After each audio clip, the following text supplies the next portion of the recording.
Lorsqu'on fait les agrocarburants, il y a l'insécurité alimentaire, il y a déforestation, donc impact négatif sur l'environnement, etc.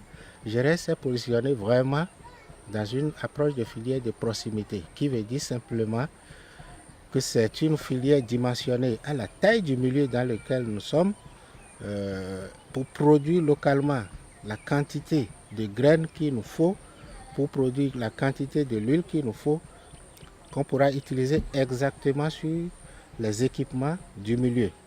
Le second principe, c'est que nous n'acceptons pas que tout le monde rentre dans la filière de proximité. Les paysans sont sélectionnés sur la base de critères bien définis. Et le premier critère, c'est la disponibilité d'abord des terres au niveau des paysans.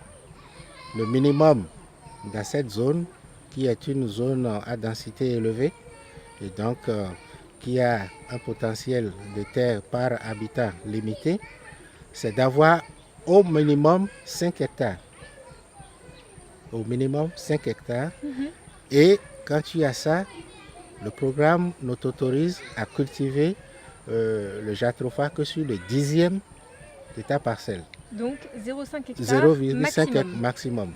Et ceux qui sont au-delà de 5 hectares, qui ont 10, 15, 20, 50 hectares, on les autorise à titre exceptionnel à aller à 1 hectare. Les paysans que nous avons sélectionnés ne cultivent le jatropha que sur les anciens champs qu'ils avaient. Donc pas question d'aller de faire de la déforestation pour installer le jatropha. Ça fait partie de nos critères.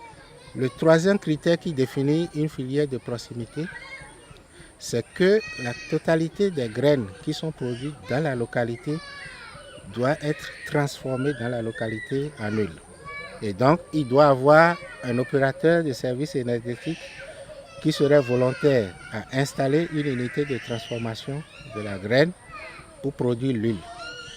Et en aval, la clientèle identifiée qui a affiché sa volonté de consommer l'huile sera maintenant affiliée à cette unité de transformation pour assurer la commercialisation de l'huile. Sur la filière jatropha, on a sélectionné les services déconcentrés du ministère de l'Agriculture qui sont les SERPA, Centre régional pour la promotion de l'agriculture, et au niveau des communes, les SECPA, qui sont des centres communaux pour la promotion de l'agriculture. Donc, dès le lancement du projet, ils ont été associés. On a réfléchi ensemble à la stratégie de mise en œuvre. On a défini ensemble les critères de sélection des parcelles, des paysans, et on a défini ensemble une itinéraire technique fictive pour pouvoir apprendre d'une année à l'autre sur quel serait vraiment l'itinéraire réel. Et donc depuis 2008, avec le CEPA et les paysans qui sont inclus dans la production de jatropha, nous avons construit à la fin de chaque année, lors des ateliers des paysans qui s'animent au niveau commune, puis au niveau départemental, en passant par le niveau village bien sûr, nous avons construit à partir de l'expérience de chacun, petit à petit, l'itinéraire technique qui est aujourd'hui finalisé et qui est disponible. Le cœur central de la filière, c'est l'unité d'extraction que nous sommes en train de monter en milieu réel. En amont, il y a les producteurs qui seront structurés par village, qui pourront avoir des contrats de vente de graines en début d'année signés avec l'unité. Donc, qui se rassure qu'à la fin de la campagne, il pourra baser son plan d'affaires sur tel tonnage de graines dans l'année. C'est une entreprise sociale que nous sommes en train de construire et non une entreprise classique. Donc, les paysans auront des contrats en début d'année avec l'opérateur qui va extraire l'huile.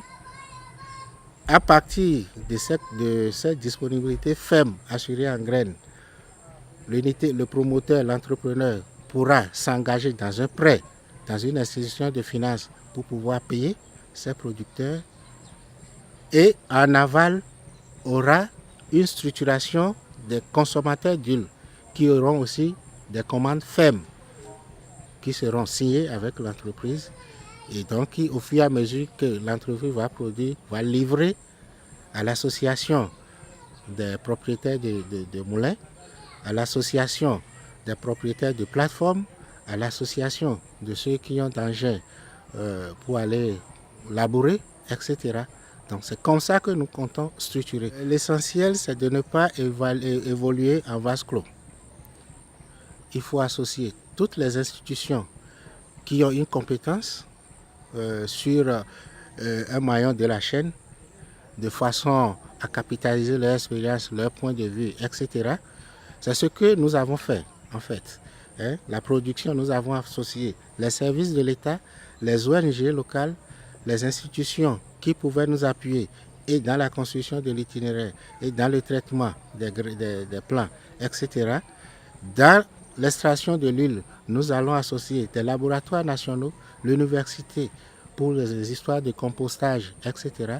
Donc, au finish, et même dans l'embouteillage de l'huile et l'utilisation, nous allons associer des sociétés spécialisées dans le marketing, dans la publicité, etc. Et tout le monde, à un moment, pourra savoir, quand tu viens pour l'extraction de l'huile, forcément, tu vas t'intéresser à comment la graine est produite. Donc, c'est un savoir qu'on transmet. Au fur et à mesure, il y a des institutions qui sont plus pérennes que l'ONG GERES sur le plan national et qui vont pouvoir avoir ce discours pour développer la filière dans d'autres milieux.